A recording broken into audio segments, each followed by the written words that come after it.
നമ്മൾ മനസ്സിലാക്കേണ്ടത് ഈ കഴിഞ്ഞ ഏതാനും ദിവസങ്ങളായി ഈ വിഷയം ഇത്രയും വിവാദമായി ഏറെ ചർച്ചയായി നിൽക്കുന്ന സമയത്ത് പോലും ഈ കഴിഞ്ഞ ദിവസം സംഭവിച്ചെന്താണ്? BLOമാരെ തെരഞ്ഞെടുപ്പ് പോളിംഗുമായി ബന്ധപ്പെട്ട ജോലികളിൽ നിന്നും ഒഴിവാക്കണം എന്നുള്ള ഒരു നിർദ്ദേശം തന്നെ തെരഞ്ഞെടുപ്പ് കമ്മീഷന്റെ നേരത്തെ തന്നെ ഉണ്ടായിരുന്നു. പക്ഷേ നിർഭാഗ്യവശാൽ ഇവിടെ സംഭവിച്ചിരിക്കുന്നത് എന്താണ്? ഇന്നലെ ധാരാളം BLOമാരെ പോളിംഗ് ഡ്യൂട്ടിക്ക് നിയോഗിച്ചുകൊണ്ടുള്ള ഉത്തരവിറക്കുമായിരുന്നു. അപ്പൊ മനസ്സിലാക്കണം, ഓരോ ജില്ലയിലെ ഇത്രയും പ്രശ്നങ്ങൾ നിൽക്കുന്ന സമയത്ത് വീണ്ടും അവരിലേക്ക് അതിസമ്മർദ്ദം അടിച്ചേൽപ്പിക്കുകയാണ്. ഞങ്ങൾ ഇതുമായി ബന്ധപ്പെട്ടെന്ന് മുഖ്യ തെരഞ്ഞെടുപ്പ് ഓഫീസർ നേരിൽ കണ്ട് ഞങ്ങൾ പരാതി ഉന്നയിച്ച സമയത്ത് അദ്ദേഹം ഉറപ്പു തന്നു, അങ്ങനെ BLOമാരെ ഒരു കാരണവശാലും പോളിംഗ് ഡ്യൂട്ടിക്ക് നിയോഗിക്കില്ല എന്നാണ് അദ്ദേഹം ഞങ്ങളോട് പറഞ്ഞത്. പക്ഷേ ഇത് മനസ്സിലാക്കേണ്ടത് എവിടെയോ നിങ്ങൾ ഇത് തിരിച്ചറിയേണ്ടതുണ്ട്, പ്രത്യേകിച്ച് മാധ്യമങ്ങൾ ഇത് കണ്ടെത്തേണ്ടതുണ്ട്. ഞങ്ങൾ ഇപ്പോഴും ആവർത്തിക്കപ്പെടുന്നുണ്ട്. ഇത് വളരെ ഏതെങ്കിലും ഒരു ചുരുക്കം ആളുകളിലേക്ക് മാത്രമുള്ള പ്രശ്നത്തെ ഒരു വലിയ പർവ്വതീകരിച്ച് പ്രശ്നങ്ങളിലേക്ക് എത്തിക്കുന്നതിന് പകരം ഈ കേരളത്തിലെ ഒരു BLOയെ താങ്കൾക്ക് ചൂണ്ടിക്കാണിക്കാൻ പറ്റുമോ രാജേഷ്? ആസ്വദിച്ച് ചെയ്യുക എന്നുള്ളതല്ല, ഇത് കാലാകാലങ്ങളിൽ ചെയ്തുകൊണ്ടിരിക്കുന്ന സമ്മർദ്ദമില്ലാതെ ചെയ്യാൻ പറ്റുന്ന ഒരാളെ കാണിച്ചു തരാൻ പറ്റും.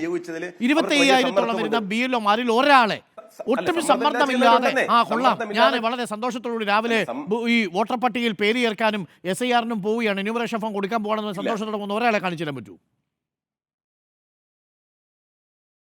അല്ല, അത് ഞാനാ പറയുന്നേ.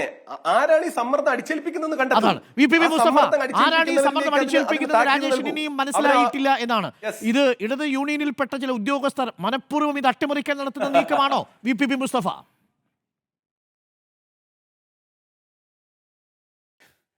ഈ NGO സംഘിന്റെ പ്രതിനിധി അന്ധമായ രാഷ്ട്രീയ അടിമത്തം മൂലം എത്ര വസ്തുതാരഹിതമായിട്ടാണ് കാര്യങ്ങൾ അവതരിപ്പിക്കുന്നത്. തൻ്റെ സഹപ്രവർത്തകർ, അതിലേറെ പേർ നിങ്ങളുടെ സംഘടനയിലുള്ളവരായിരിക്കാം ചിലപ്പോൾ രാജേഷേ. ഇങ്ങനെയൊന്നും ഈ രാഷ്ട്രീയ വിധേയത്വം കൊണ്ട് നാട് നേരിടുന്ന പ്രത്യേകിച്ച് പ്രശ്നത്തെ കക്ഷി രാഷ്ട്രീയ വഴക്കിലേക്ക് കൊണ്ടുവരരുത്. പോട്ടെ, ഞാൻ ഒറ്റ കാര്യം ചോദിക്കട്ടെ. ഈ SIR നടക്കുന്നത് കേരളത്തിൽ മാത്രമല്ലല്ലോ. NGO സംഘിന്റെ പ്രതിനിധി ഇന്ത്യയിൽ ഇപ്പോൾ തന്നെ 12 സ്റ്റേറ്റിൽ നടന്നുകൊണ്ടിരിക്കുന്നുണ്ട്. ബീഹാറിൽ നടന്നു കഴിഞ്ഞു.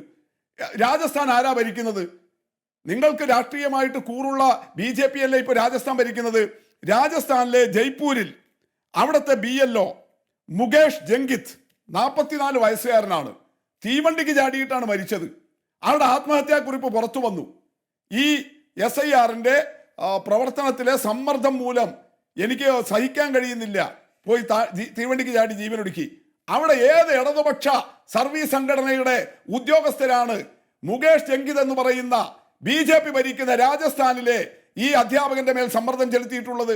എന്തിനാ അദ്ദേഹം പോയിട്ട് ആത്മഹത്യ ചെയ്തു വന്നത്? പശ്ചിമ ബംഗാൾ അവിടെ ഭരിക്കുന്നത് നിങ്ങൾക്കറിയാലോ. ഞങ്ങൾ ഇടതുപക്ഷക്കാരെ വേട്ടയാടിക്കൊണ്ടിരിക്കുന്ന മമതാ ബാനർജിയാണ്. അവിടെ കൊൽക്കത്തയിൽ, വടക്കൻ കൊൽക്കത്തയിൽ അവിടുത്തെ സൂപ്പർവൈസറാണ്, BLO മാത്രമല്ല സൂപ്പർവൈസറാണ് യോഗത്തിൽ കുടഞ്ഞു വീണിരിക്കുന്നത്. പശ്ചിമ ബംഗാൾ, തമിഴ്നാട്ടിൽ അവിടുത്തെ റവന്യൂ ജീവനക്കാരുടെ ഫെഡറേഷൻ ഇത് ബഹിഷ്കരിക്കുമെന്ന് പ്രഖ്യാപിച്ചിരിക്കുകയാണ്. ഇവിടെയൊക്കെ ഇടതുപക്ഷ സർവീസ് സംഘടനയുടെ ആളുകൾ സമ്മർദ്ദം ഉണ്ടാക്കിയിട്ടാണോ ഈ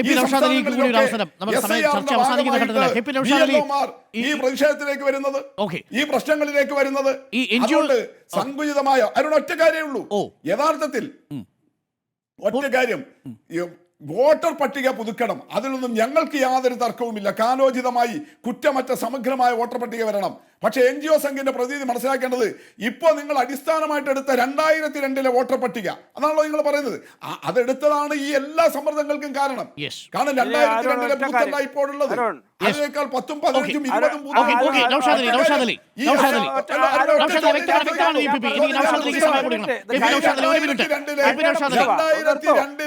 ശരി VPP മുസ്തഫ, ഞാൻ എടുത്തതാണ് പ്രശ്നം. അല്ല, ഞാൻ ഒറ്റ കാര്യം ആരോട് ഇതിനകത്ത് പറയാനുള്ളത്, അതായത് ഇത് സത്യത്തിൽ BJP രാജ്യത്ത് ഏതൊരു തരത്തിലുള്ള കരിനിയമങ്ങൾ കൊണ്ടുവരുമ്പോഴും അവരതിന് പരോക്ഷമായിട്ടുണ്ടാക്കുന്നൊരു നരേറ്റീവ്, ഇത് ന്യൂനപക്ഷത്തിനെതിരാട്ടോ, ഇത് മറ്റവർക്ക് പണി കൊടുക്കാനാട്ടോ എന്ന മറ്റുള്ളൊരു നരേറ്റീവ് ഉണ്ടാക്കിയിട്ടാണ് അവരിതൊക്കെ നടപ്പിലാക്കാറ്. അപ്പോൾ സ്വാഭാവികമായിട്ടും ഒരു മറ്റം അനുഭാവികളെ കിട്ടുമെന്നുള്ളതാണ് അതിൻ്റെ പൊളിറ്റിക്സ്. പക്ഷേ സത്യം പറഞ്ഞാൽ ഈ നരേറ്റീവിന് ഇരയാവുന്നവരും അതിൻ്റെ ഗുണഭോക്താക്കളാണെന്ന് BJP പ്രചരിപ്പിക്കുന്നവരും എല്ലാ മനുഷ്യരും തുല്യമായി കഷ്ടപ്പെടുന്ന ഒരു ഏർപ്പാടുകളാണ് BJPയുടെ എല്ലാ നയങ്ങളും കൊണ്ടുണ്ടാവുന്നത്. ഹിന്ദു ഖത്തരമേഹെ എന്നാണ് പറയുന്നത്. അക്ഷരാർത്ഥത്തിൽ ഹിന്ദു ഖത്തരയിലാണ്, ഭീഷണിയിലാണ്. കാരണം ഈ വലിയ കരിനിയമങ്ങളുടെയൊക്കെ ഏറ്റവും വലിയ ദൂഷ്യഫലം അനുഭവിക്കുന്നത് വലിയ ജനവിഭാഗം എന്ന നിലയിൽ സ്വാഭാവികമായിട്ടും അവരാണ്. എല്ലാ മനുഷ്യരും പാവപ്പെട്ടവർ വലിയ കഷ്ടത്തിലാണ്. BJP സുഹൃത്തുക്കളെ, നിങ്ങൾ ഇത്തരത്തിൽ ആ കഷ്ടതയോടൊപ്പം നിൽക്കാനുള്ളൊരു മനസ്സ് നിങ്ങളുടെ ഉള്ളിൽ എവിടെയൊക്കെ ഉണ്ട്. പക്ഷേ നിങ്ങൾക്ക് നിൽക്കാൻ പറ്റാത്തവണ്ണം നിങ്ങൾ അപ്പുറത്ത് ന്യായീകരിക്കുകയും കൂടി ചെയ്യുമ്പോൾ നിങ്ങളുടെയൊക്കെ പിന്നെ സാഹചര്യം ഓർത്ത് വലിയ സഹതാപമുണ്ട്. ഇത് രാജ്യത്തൊരു പ്രത്യേക രാഷ്ട്രീയമാണ്. അതൊരു വലതുപക്ഷ തീവ്ര ഫാസിസ്റ്റ് നയത്തിന്റെ പുറകെയാണ്. അതുകൊണ്ട് മാനവികതയിൽ വിശ്വസിക്കുന്നുണ്ടെങ്കിൽ ഇതിനെയൊക്കെ ഒരുമിച്ച് നിന്ന് എതിർക്കേണ്ട സമയം മുസ്തഫ, നമുക്ക് അടുത്ത ചർച്ചയിലാവാം, സമയം അതിക്രമിച്ചു. Thank you Shri VPP Mustafa, thank you KP Naushad Ali, S Rajesh general secretary NGO Sangh, ഒപ്പം നമ്മളോടൊപ്പം ചർച്ചയിൽ ചേർന്ന BLO പ്രതിനിധി വൈഷ്ണ സുരേഷ്, ധനേഷ് കുമാർ.